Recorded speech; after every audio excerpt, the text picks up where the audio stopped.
hablar del general Marcelino García Barragán, se ha reportado una y otra vez que hubo un original arrepentimiento.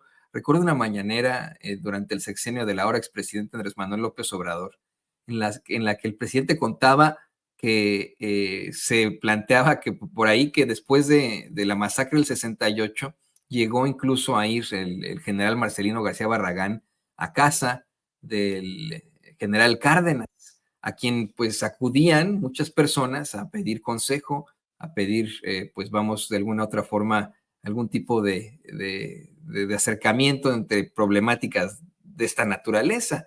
Y se ha reportado por ahí que pues efectivamente hubo mucho arrepentimiento, porque sé que a final de cuentas, a menos que seamos psicópatas, los seres humanos tendemos al bien, a hacer las cosas bien, y tarde o temprano este tipo de situaciones nos cobra la factura. Hace rato que hablábamos, por ejemplo, del genocidio que comete el Estado de Israel en la Franja de Gaza. Lo hemos dicho una y otra vez cómo es que, pues sí, si en estos momentos los soldados pueden estar cometiendo terribles actos de violencia, de violaciones a los derechos fundamentales, incluso de niños, imagínese usted, llegar al punto en el que les cobre la factura la vida, en el que pues tengan ese terrible arrepentimiento por lo que cometieron, por lo que hicieron, porque insisto, somos seres humanos de carne y hueso. Es lo que le quiero preguntar al queridísimo César Gutiérrez Priego, él como militar, como hijo de militares como yo, ¿no? Que soy hijo de militares, como gran defensor del pueblo uniformado. A ti, ya que estamos en pues en este momento histórico en el que se ofrecen disculpas, hay reparaciones en pro de las familias, de las víctimas, ahora que se exhibe pues varios nombres, específicamente en el caso de Díaz Ordaz, pero se exhibe precisamente la verdad de lo que ocurrió en el 68. ¿Qué te provoca, César? ¿Qué nos puedes decir tú sobre esto? Mira, fíjate, Toño, siempre ha sido un tema complicado dentro del ejército mexicano. Ellos sienten que se les acusó y se les condenó sin oportunidad de defenderse. Recuerdo en aquel lejano 1994, donde el general Antonio Rivielo Bazán saca por primera vez videos que no se conocían, en donde cuando están los militares, que en aquel entonces eran fusileros paracaidistas, que eran como las fuerzas especiales de México en aquel entonces, en la Plaza de las Tres Culturas, allá en Tlatelolco, en donde se ve que los primeros disparos vienen del techo. Y ahí lo que se explica, ¿no? De acuerdo a esto, es que hubo disparos de civiles que posteriormente, con la información que bien lo ha dicho Paco y que está documentado, ¿no? Que algunos personajes bajo la Dirección Federal de Seguridad de Fernando Gutiérrez Barrios en aquel entonces, y en concordancia, en teoría, de acuerdo a estas investigaciones, con personajes de la CIA o agentes de la CIA, empiezan a disparar para crear disturbios, y uno de esos disparos le pega al general que iba comandando a las tropas militares. Y obviamente empieza una serie de disparos. Algunas personas mencionan que los militares disparan hacia los civiles que estaban realizando disparos, y algunas otras personas dicen que en la confusión dispararon en contra de estudiantes. La realidad es que la Secretaría de la Defensa Nacional sigue sosteniendo que nunca hubo disparos en contra de los estudiantes como tal, sino que la masacre se da porque personajes civiles que estaban al interior de algunos departamentos en Tlatelolco, ¿no? Y que posteriormente hemos podido ver muchas de estas películas en donde efectivamente los militares ingresaban a los domicilios para buscar a estos personajes, son los que terminan creando esta masacre. La historia es quien terminará juzgando, ¿no? Pero dentro del ejército mexicano se platica mucho una historia, y esta historia es que, como bien lo dice Paco, ¿no? Al general Marcelino García Barragán le dan la oportunidad de ser secretario de la Defensa Nacional. Como bien lo mencionas tú, él en algún momento va, ¿no? Con Tata Cárdenas, que es como se le conocía, porque no solamente eran los políticos, sino también los militares. Recordemos que él fue presidente de la República y además fue general de división. Y obviamente dentro de estas preguntas, ¿no? Y estas confesiones que le hace el secretario de la Defensa, de acuerdo a lo que se tiene documentado, le señala qué es lo que sucede y que él se siente responsable, aunque él sabe que los soldados nunca atacaron a los estudiantes con la intención de lastimarlos, porque ellos también son mexicanos, eran jóvenes mexicanos, y lo que sucedió de acuerdo a este ataque, ¿no? De civiles que se tiene documentado, que tuvieron que ver con la CIA y que tuvieron que ver con el que era el director de la Dirección Federal de Seguridad, Fernando Gutiérrez Barrios. Pero dentro del ejército mexicano siempre se le tuvo mucho cariño al general Marcelino García Barragán, porque cuando se da ese suceso, se menciona que el gobierno de los Estados Unidos, por medio de estos agentes de la CIA, buscan al secretario de la Defensa Nacional y le dicen que es el momento para que tome control del gobierno de México. En pocas palabras, le estaba pidiendo que diera un golpe de Estado militar, que las circunstancias estaban dadas como para poder hacerlo. Y en ese momento lo que hizo el general Marcelino García Barragán fue llevarse a toda la plana mayor a la residencia oficial del presidente y estando con la plana mayor, estando con el presidente de la República, le dice que es lo que le estaba ofreciendo el gobierno de los Estados Unidos y estos agentes de la CIA, y el secretario de la Defensa Nacional le dice: señor presidente, vengo junto con toda mi plana mayor de la Secretaría de la Defensa Nacional a refrendarle nuestra lealtad a usted como comandante supremo de las Fuerzas Armadas.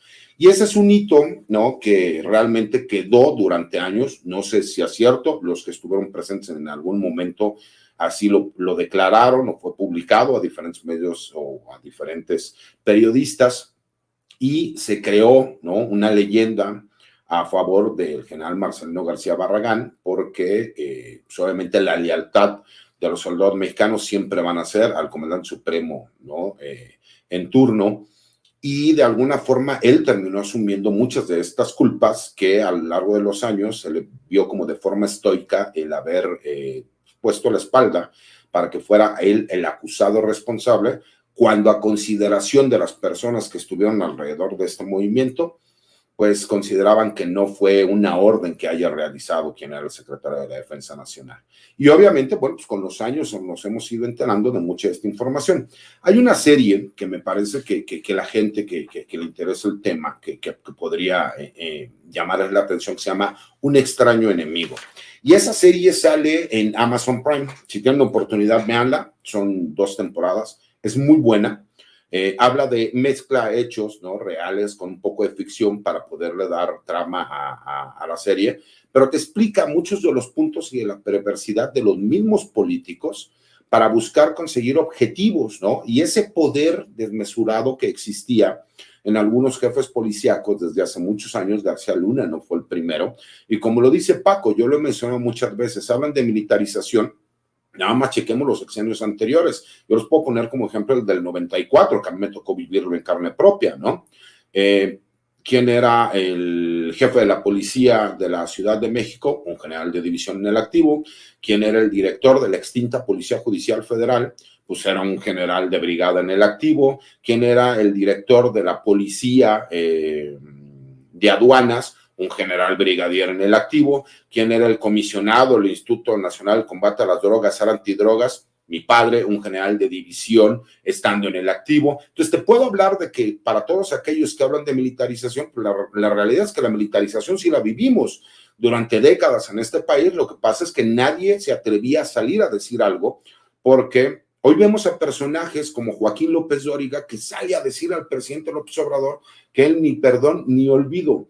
Con todo respeto, Toño, a mí sí me tocó vivir un régimen realmente tiránico como el de Ernesto Zedillo Ponce de León, y más allá de las denuncias que yo he hecho abiertamente, y veía una persona en el chat que decía, bueno, pues si el licenciado ha denunciado, pues que lo haga legalmente. No, yo sí tengo y he presentado las denuncias ante la extinta Procuraduría General de la República, las he mostrado en diferentes ocasiones en medios de comunicación. Tan es así que Nancy Flores, en Contralínea, pues la información que ella saca de esta investigación que se inicia, ¿no?, porque se vincula a la familia del expresidente Ernesto Zedillo, en específico su suegro y sus cuñados, pues es derivada de la denuncia que nosotros presentamos y que a su vez en su momento ofrecimos una serie de pruebas en la causa penal 15/97, que se va en contra de mi señor padre, en donde había audios en donde se escuchaban estas llamadas telefónicas y que curiosamente se perdieron del seguro del juzgado. Gracias a Dios nosotros tenemos copias, ¿no? Tenemos los originales, presentamos copias en su momento y tal vez eso me ha salvado la vida hasta este momento, mi querido Toño.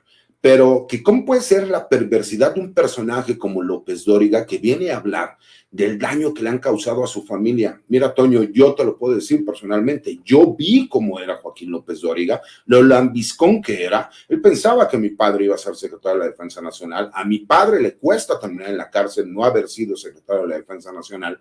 Y la lambisconería que él utilizaba y que posteriormente él se prestó como vocero del gobierno leyendo boletines para inventar una serie de historias en donde yo fui detenido por personal militar, donde fui torturado por personal militar, está documentado, existe una recomendación de la Comisión Nacional de los Derechos Humanos y que aún así tenga el cinismo de salir a decir el daño que le ha causado el presidente. No, señor, pues si el único daño que se le pudo haber causado es porque se demostró que él quería extorsionar a una de las mujeres más ricas de toda América Latina, que es la señora Arumba Zavala, ¿no? Entonces, ¿de dónde el cinismo de estos personajes para quererse victimizar?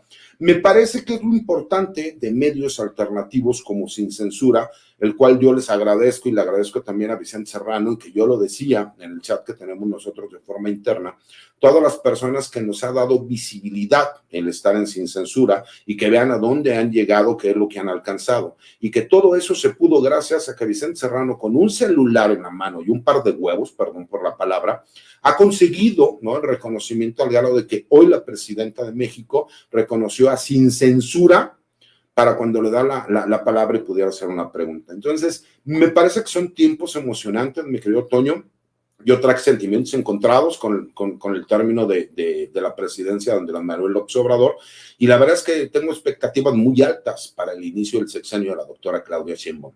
¿Por qué? Porque creo que tiene un excelente grupo de trabajo, creo que tiene todas las herramientas necesarias para que ahora sí, lo que ha sido uno de los temas, ¿no?, varios de los temas en donde nos hemos quedado cortos y que son áreas de oportunidad como la seguridad, la investigación y persecución de los delitos, se tienen las herramientas para poder hacerlo. Yo sé, ¿no?, y creo que lo hemos comentado muchas veces, hay muchas personas que a lo mejor no les agrada el perfil de Omar García Harfuch como secretario de Seguridad y Protección Ciudadana, pero denle una oportunidad. ¿Y por qué te lo digo, mi querido Toño? Mucha gente habla de que es que él fue nieto del general Marcelino García Barragán. Sí, pero él nunca conoció a su abuelo, falleció su abuelo antes de que él naciera, o mucha gente habla de quién fue su señor padre, ¿no? Entonces, García Paniagua, y a mí yo les digo lo mismo, bueno, díganme en qué pudo haber ayudado en su carrera cuando su padre fallece cuando él tiene 16 años. Él tuvo que hacer carrera por él y los resultados están a la vista de todos.